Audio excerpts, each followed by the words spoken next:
빨리 비켜요. 당신들도 대한민국 국민 아니에요. 어디 윤석열이 그러더라. 나라가 이처럼 혼란스럽고 많은 국민들이 이것 때문에 고통을 받고 있지 않습니까? 네. 헌법재판관들이 그것을 모를 리가 없기 때문에 네. 8대 0의 결과가 날 거라고 믿습니다. 8대 0.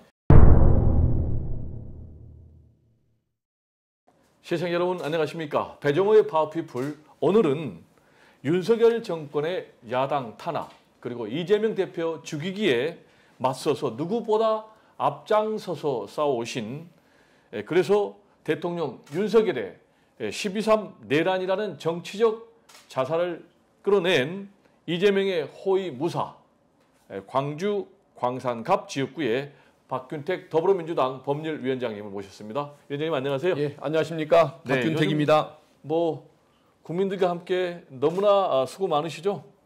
예. 그 고생을 사실 객관적으로 많이 하고 있는 건 사실인데 네. 의무도 없이 길거리에 나와서 매일 고생하시는 그 네. 시민들을 볼 때 네. 거기에 비하면은 참 고생이라고 표현할 수도 없는 문제가 아닌가 싶습니다. 네. 자, 그런데 국민들 다 걱정하고 있어요. 왜 이렇게 선고가 늦어지고 있는 거예요? 아마 그 실체보다는 절차적인 문제 때문에 많이 늦어지는 것 같습니다. 실체 문제는 아니군요. 예, 그렇습니다. 절차적인 문제라면 어떤 것도 있을까요? 지금 그 윤석열 그 뭐 피청구인과 변호인들, 국힘의원들이 수많은 주장을 하고 있지 않습니까? 네. 여러 가지 주장을 하고 있는데 대표적인 것이 각하해야 한다는 주장인 겁니다. 네. 뭐 일사부재이의 원칙에 어긋난다. 네. 그다음에 뭐 내란죄를 내란 행위로 표현을 바꿨기 때문에 뭐 저 국회 탄핵 소추안에 뭐 동일성을 훼손했다. 그래서 각하해야 한다. 또 증인들의 증언이 바뀌었다. 그다음에 뭐 저 당사자들이 내용을 부인하고 있는 검찰 조사의 증거 능력을 인정할 수 있냐 등등 모든 것을 시비를 걸다 보니까 네. 그런 하나하나의 문제에 대해서 헌법재판관들이 만장일치를 이루어가면서 토론을 하고 극복을 해가다 보니까 시간이 많이 걸리는 것 같다라는 그런 분석을 하고 있는 것 같습니다. 네. 그렇다면 이 탄핵 심판 선고 결과 인용을 확신합니까? 예, 저는 그 8대 0의 결과가 날 거라고 믿습니다. 8대 0. 그 네. 이유는 뭐냐면은 유언유법을 했던 사안으로서 이보다 중대한 사안이 없습니다. 네. 그리고 증거로 보자면 대한민국의 모든 국민들이 눈과 귀로 보고 네. 들었던 사안입니다. 네. 그리고 헌법을 파괴한 사안에 대해서 헌재가 그 파면 결정을 안 하게 되면 네. 헌법재판관들이 스스로 존재 이유를 부정하게 되는 네. 결과가 되는 겁니다. 네. 그래서 저는 당연히 많은 우려에도 불구하고 8대 0 그 파면 결정이 날 거라고 믿고 있습니다. 헌법재판관들이 어떤 우리 대한민국 국민들이 가지고 있는 수준의 상식, 또 어떤 법관 출신으로서의 그 어떤 직업적인 양심, 또 앞으로 대한민국에서 명예롭게 살아가고자 하는 욕구, 셋 중에 하나만 있어도 네. 그런 엉뚱한 결정을 할 리는 없다라고 네. 그렇게 믿고 있습니다. 네. 그래서 이 방송을 보고 계신 국민 여러분들 엉뚱한 결과 나오지 않을 테니까 안심하시고요. 예. 네. 자, 그런데 국민의힘 지도부 권성동 권영세 비대위원장 갑자기 헌재 결과에 대해서 승복하자라는 메시지를 내놨거든요. 이게 뭐 진정성을 가지고 하는 얘기예요? 아마 진정성은 당연히 없겠죠. 네. 진정성이 있는 사람들이라고 한다면 내란범을 옹호하는 짓들을 안 했겠죠. 네. 진정성은 없는 것이 분명한데 네. 그러면 왜 저런 얘기를 할까? 네. 일단은 결과가 나기 전에 네. 일단 큰 소리를 치는 것일 겁니다. 네. 권성동 같은 경우는 법률가 출신의 박근혜 탄핵 심판 소추위원 아니었습니까? 네. 그보다 몇 배 중한 사건인데 이게 그 파면 인용 결정이 날이라는 걸 모를 리가 없는 거 아닙니까? 네. 그래서 일단 큰 소리를 치고 보는 것이고 네. 두 번째는 파면 인용 결정이 내려지면 대선 분위기로 바로 흘러갈 거 아닙니까? 네. 그때까지 계속 이걸 부정하고 있을 수는 없고 대선 준비를 네. 해야 하니까 어쩔 수 없이 인용을 하고 들어갈 수밖에 없을 겁니다. 네. 그러다 보니까 어쩔 수 없는 건 현실론이 있을 것이고요. 네. 또 하나 중요한 것은 뭐냐면 자기들이 수긍을 트니까 민주당도 수긍하라고 요구하면서 네. 민주당이 거기에 대해서 수긍하겠다라고 얘기를 하면 네. 헌법재판관들이 민주진영의 여론에 대해서 갖는 부담을 줄이게 될 거 아닙니까? 네. 그러니까 부담 갖지 말고 기각을 해도 된다. 이런 분위기를 만들려고 네. 그런 정치적 음모를 가지고 그런 얘기를 하는 것 같습니다. 네. 셋 다 뭐 택도 없는 소리죠. 네. 가장 중요한 것은 당사자인 윤석열 대통령이 이 승복 메시지를 내놔야 되는데 아직까지 안 내놓고 있잖아요. 예. 물론 그게 사실은 핵심인데 네. 안 하고 있지 않습니까? 네. 그래도 저는 걱정하지는 않습니다. 네. 왜 그러냐면은 지금 국힘 사람들 얘기를 들어보면 네. 이 내란이라는 사고를 친 윤석열을 좋아하는 사람은 없는 것 같습니다. 아, 그렇군요. 사태를 이렇게 만든 것 때문에 원망하는 마음, 비난하는 마음이 큰 것 같은데 그럼에도 저렇게 저항하는 이유가 민주당에게 정권을 뺏기는 것이 싫어서 그러는 것 같습니다. 네. 그래서 윤석열을 끝까지 그렇게 보호할 세력도 없고 네. 또 윤석열이 탄핵되고 나면은 자기들의 대선 승리를 위해서 바로 방향 전환을 선거 쪽으로 해버릴 것이기 때문에 네. 윤석열이 승복을 하든 말든 그것은 전혀 중요치 않게 세상은 흘러갈 거라는 생각이 들어서 그것은 별로 신경 쓰고 싶지도 않은 그 주제라는 생각이 듭니다. 네. 그런데 지금 국민의힘의 모습을 보면 이른바 강성 아스팔트 극우 태극기 세력에 끌려가고 있잖아요. 예. 정광훈 목사라든지 또는 전한길, 쌍전. 예. 자, 이런 사람들에 의해서 끌려가는데 그러면 이제 완전히 극우 정당으로 되는데 예. 앞으로 국민의힘은 어떤 모습으로 진행이 될까요? 저는 전한길 씨에 대해서는 사이비 역사 강사라고 얘기를 하고 있고, 네, 사이비 역사 강사. 그다음에 전광훈, 손연보 네. 이분들에 대해서는 목사라는 호칭을 써서는 안 되기 때문에 네. 그냥 사이비 종교인이라고 칭하고 있는데 네. 그런 극우 사이비 세력들의 끌려다니는 국힘의 모습을 보면 네. 저 사람들은 어떤 나라를 생각하는 마음도 없고 심지어는 정당을 생각하는 마음도 없다. 네. 자기의 어떤 재선에만 관심이 있는 것 같다라는 네. 생각을 합니다. 근데 결국은 애당심조차 없는 저 사람들에 의해서 네. 저런 어떤 극우 수구 세력들을 따라다니다가 네. 보수당의 지위, 정체성까지 잃어버리고 결국은 그 자리마저 내주고 수구 세력으로 전락을 하고 소수 세력으로 전락을 하고 새 정부가 수립된 뒤에는 유연정당 심판의 위험까지도 네. 사실은 각오해야 하는 거 아닌가 싶습니다. 그렇군요. 그래서 저는 국힘은 자유민주적 기본 질서를 부정을 하고 또 헌법 파괴 세력을 옹호하고 있기 때문에 저희들은 유연정당인 것이 맞다고 생각을 합니다. 네. 그럼에도 불구하고 정당 예산 얘기를 함부로 안 하고 있는 이유는 뭐냐면은 네. 윤석열 피청구인이 내란을 일으켰을 때 비상계엄 해제를 위해서 참여한 의원이 10여 명이 있습니다. 그렇습니다. 그리고 윤석열 탄핵에 협조를 했던 10여 명의 양심적인 의원이 있습니다. 네, 네. 그 의인 네. 10여 명 때문에 네. 전체를 저는 범죄자로 공격은 안 하고 있는데 네. 전체적인 성격으로 보면 저는 유연정당이나 다름이 없다고 생각하고 국민들의 심판이 있을 거라고 믿고 있습니다. 네. 자, 그렇다면 이제 윤석열 대통령이 석방된 것은 검찰의 무능이나 실수가 아니라 심우정 검찰총장의 의지의 결과인데 예. 그러면 이제 심우정 검찰총장이 윤석열 대통령을 풀어준 그 이유는 뭐라고 생각하세요? 일단은 윤석열 피의자에 대한 은혜 갚기라는 측면이 있을 고은. 것이고요. 네. 또 하나는 지금 굉장히 신빙성 있는 의심이 본인이 스스로 좀 내란에 관련됐다. 아, 그렇군요. 저는 처음에 검찰 관계자가 선관위에 비상계엄이 선포되는 날, 네. 선관위에 파견되기로 됐다는 말이 들렸을 때 네. 믿지를 않았고 윤석열 피의자를 구속 기소하는 날 검찰총장이 전국 검사장 회의를 개최해서 네. 뜸을 들일 때 네. 조금 우려스러운 거 아니냐라고 얘기할 때 그렇지 않을 거다. 네. 아마 현직 대통령을 구속 기소하는 일이 처음이다 보니까 네. 당연히 어떤 예의상의 의전성 회의를 하는 거 아니냐라고 네. 얘기를 했던 사람인데 지금 저렇게 법 기술을 발휘해서 풀어주는 모습을 보니까 네. 이것은 정말 어떤 윤석열을 위해서 처음부터 종사해왔던 내란의 연루자가 아닐까 네. 이런 의심을 지금은 갖고 있습니다. 네. 그러면 심우정 검찰총장의 윤석열 대통령 봐주기는 결국 자기 자신을 봐주기 위한 그런 거죠. 예, 예. 그런 것으로 해석을 하셨는데 예. 예, 그래서 그런가요? 지금 경호처 차장 예. 지금 비아폰 문제 내역들이 다 있으니까 근데 이 부분에 대해서 경찰이 구속영장을 청구를 했는데 검찰이 3차례나 기각을 했거든요. 그러면 이것도 같은 맥락으로 해석을 해야 됩니까? 예, 그렇습니다. 네. 경호처 차장을 봐줘야 할 이유는 더더욱 없는 거 아닙니까? 그렇죠.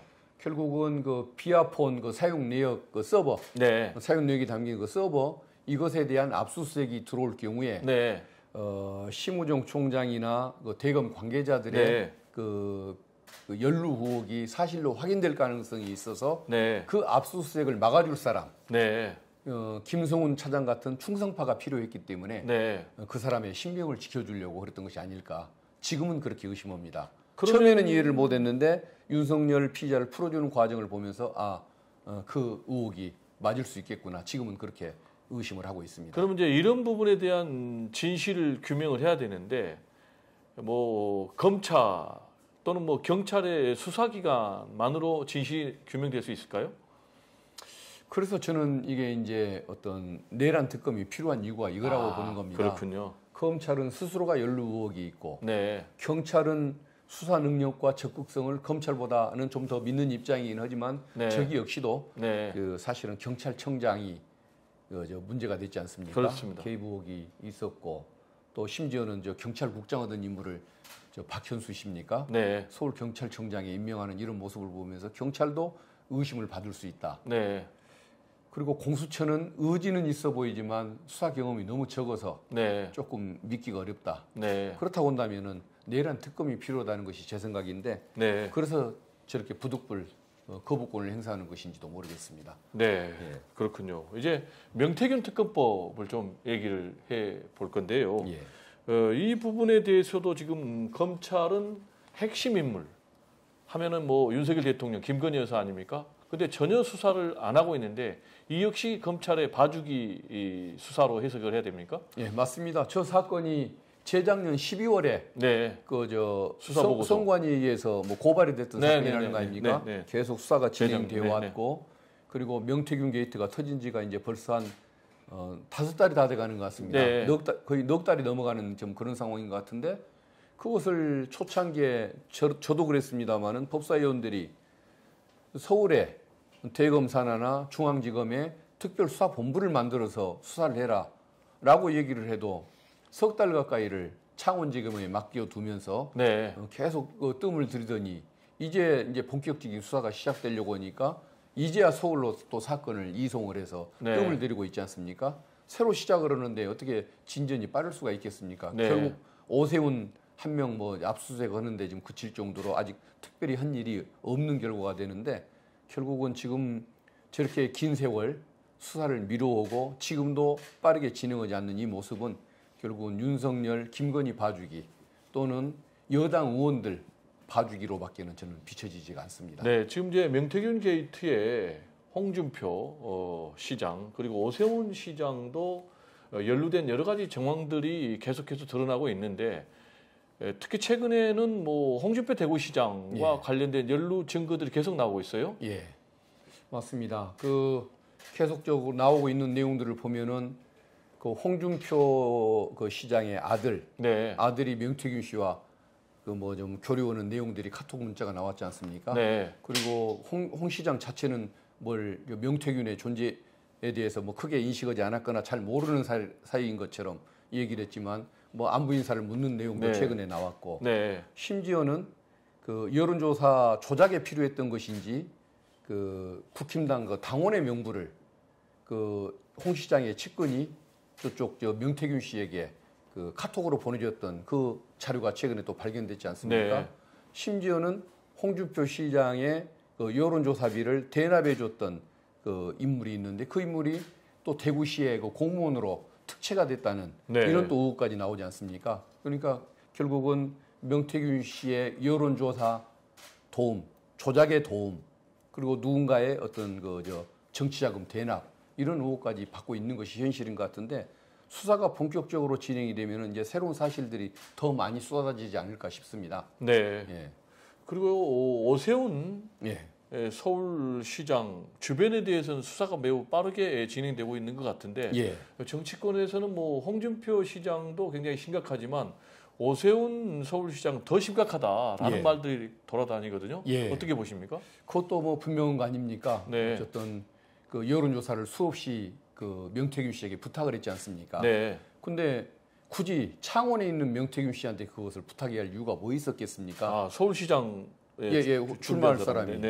예, 서울에 그 많은 여론조사 회사들이 있는데 네. 굳이 창원의 명태균 씨에게 그렇게 매달리고 부탁을 했던 이유가 뭐겠습니까? 네. 결국은 여론조사, 조작조사에 도움을 받고자 하는 의도였지 않겠습니까? 네. 그리고 본인하고 제일 친한지는 모르겠지만 본인하고 친분이 강한 네. 그 사업가 뭐 김모 씨를, 친분으로, 네. 김모 씨를 통해서 여론조사비를 10회분을 그렇게 대납까지 하게 만들었지 않습니까? 네. 그렇다고 한다면은 이건 역시도 뭐 선거법 위반이라든가 또 그 정치자금법 내지는 뇌물수수, 네. 금품수수 비리까지 겹쳐지는 것이라서 굉장히 좀 뭐 의혹이 큰 것이고 홍준표 시장보다는 조금 더 먼저 그 내용이 공개됨으로써 그걸 쫓아가는 수사가 뭐 작게나마 진행이 되고 있는 상태인 것 같습니다. 네. 오세훈 시장은 그런데 자신은 대납시킨 것이 아니다.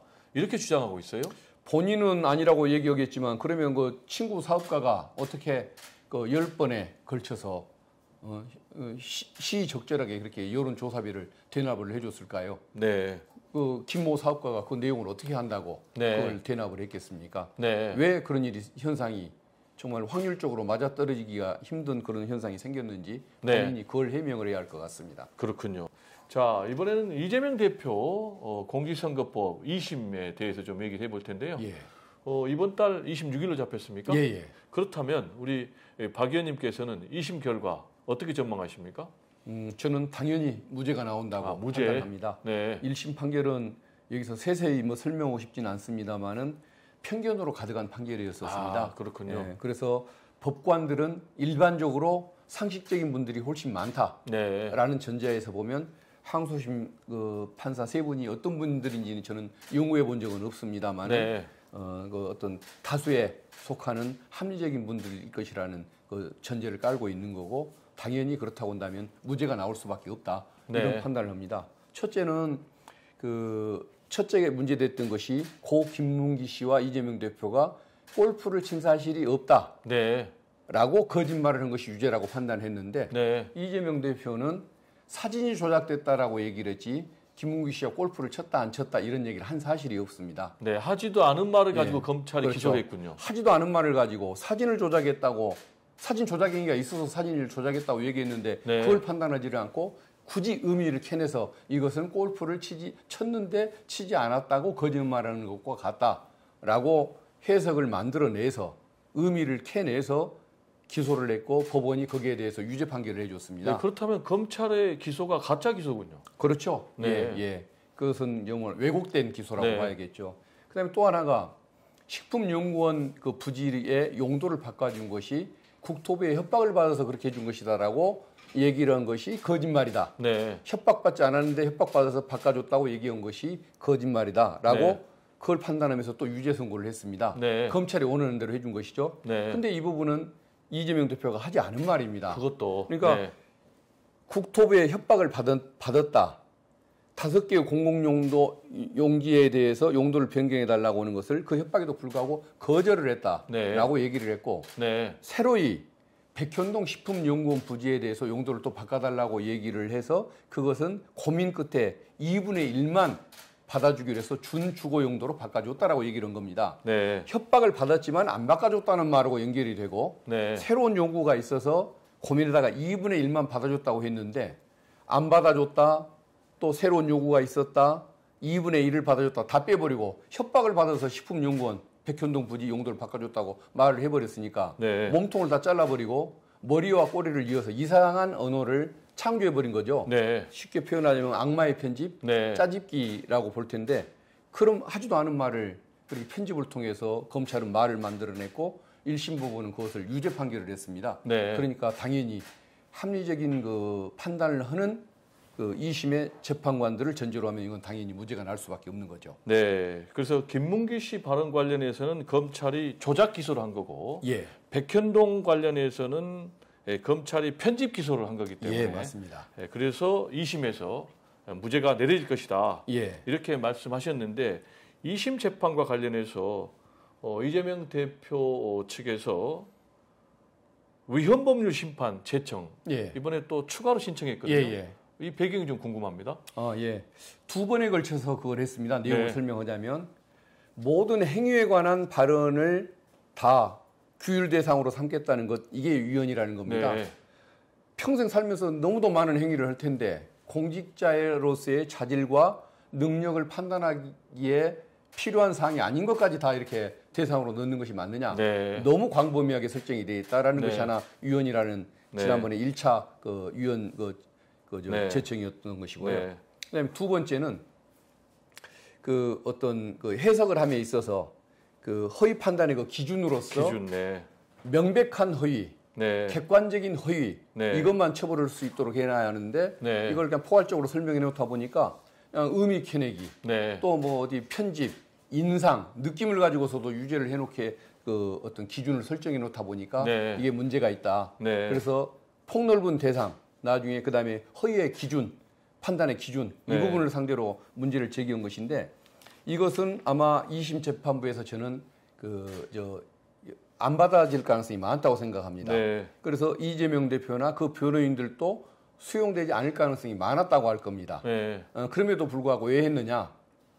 재판 지연의 의도는 없는 거죠. 그 정상적으로 진행될 가능성이 많으니까. 네. 그러면서도 한 이유는 이게 정말 객관적으로 문제가 있다고 보니까 네. 이런 기회에 문제는 분명히 좀 제기해 놓는 것이 필요하다고 본다라고 네. 해서 그런 객관적 어떤 공익소송적인 그런 측면이 하나 있을 것이고 두 번째는 그런 문제 제기를 통해서 2심 그 어떤 법관들이 네. 그 어떤 유무죄를 판단할 때 조금 더 정말 신중하게 해야겠다라는 어떤 이런 그 경각심을 주는 그런 효과는 뭐 간접적으로 있지 않았을까 싶습니다. 네, 만약에 항소심 재판부가 이재명 대표 측의 위헌법률 심판 제청을 받아들인다면 재판이 중지가 되죠. 예, 중지가 되죠. 가능성은 어떻게 보십니까? 저는 솔직히 변호인들이 싫어할지 모르지만 저는 높지는 않다고 봅니다. 높지는 않다. 빨리 진행하겠다는 방향성을 제시를 했고 또 3월 26일 날 선고 기일까지 다 잡아놨기 때문에 받아들일 가능성은 매우 낮다고 근데 생각합니다. 높지 않은데 왜 추가로 이걸 신청을 했을까요? 좀 전에 말씀드린 것처럼 객관적으로 분명히 문제가 있고 네. 정치인들을 대상으로 수사기관이 이걸 악용하는 측면이 있기 때문에 그렇군요. 그런 객관적인 문제점을 해소해 놓자는 취지가 제일 컸을 것 같고 네. 아주 그 부차적으로는 좀 전에 말씀드린 것처럼 그 어떤 이 법률 이 판단을 함에 있어서 네. 정말 신중하게 해야 할 부분인 것 같다. 이런 부분을 좀 한번 인식해 달라라고 촉구하는 의미도 간접적으로 담기지 않았을까 이 생각이 듭니다. 2심 재판부의 유불리를 떠나서 예. 이재명 대표 입장에서 굉장히 억울하니까 예. 자신과 같은 그런 억울한 예. 제2, 제3의 피해자가 나오지 않게 하기 위해서라도 예. 이번 기회에 위헌 여부를 판단받아야 된다라는 예. 그런 취지인가요? 예, 그렇습니다. 네. 그래서 이것을 재판 지연의 의도라고 얘기하는 것은 악의적인 공경이고 사실도 아닐 것입니다. 네. 예. 귀한 말씀을 듣다 보니까 예. 벌써 마무리할 시간이 다 됐는데요. 예. 마지막으로 우리 국민들 내란 스트레스 때문에 잠을 못 잡니다. 예. 이렇게 불면의 밤을 보내면서 고통받고 있는 우리 국민들에게 한 말씀 부탁드릴까요? 예, 많은 분들이 옛날에는 그 내란성, 뭐 불면증을 말씀했는데 내란성 스트레스도 말씀하고 최근에는 그 헌재 결정까지 늦어지면서 네. 내란성 무슨 그 소화불량 네. 까지 얘기하는 분들이 있고 혈압이 올라간다는 분들도 계시고 또 두통을 겪는다는 분들도 계십니다. 네, 그리고 장사가 너무 안 돼요. 경제가 완전히 그냥 경제 직격탄 문제도 맞았어요. 그렇고 이 모든 문제를 해결하는 딱 유일한 치료제는 신속한 파면. 네. 이거 딱 한 가지인 것 같습니다. 네. 그래서 지금도 그냥 길거리에 나와서 그냥 고생하시는 시민들이 너무 많이 계시는데 네. 하루라도 빨리 네. 저 헌재 결정이 이루어지도록 더 촉구하고 더 큰 목소리를 내고 뭐 방법을 더 계속 강구를 해보도록 그렇게 하겠습니다. 네, 국민 여러분들 힘내시고요. 저도 우리 박균택 의원님과 함께 신속한 헌재 선고를 촉구합니다. 네, 화이팅입니다.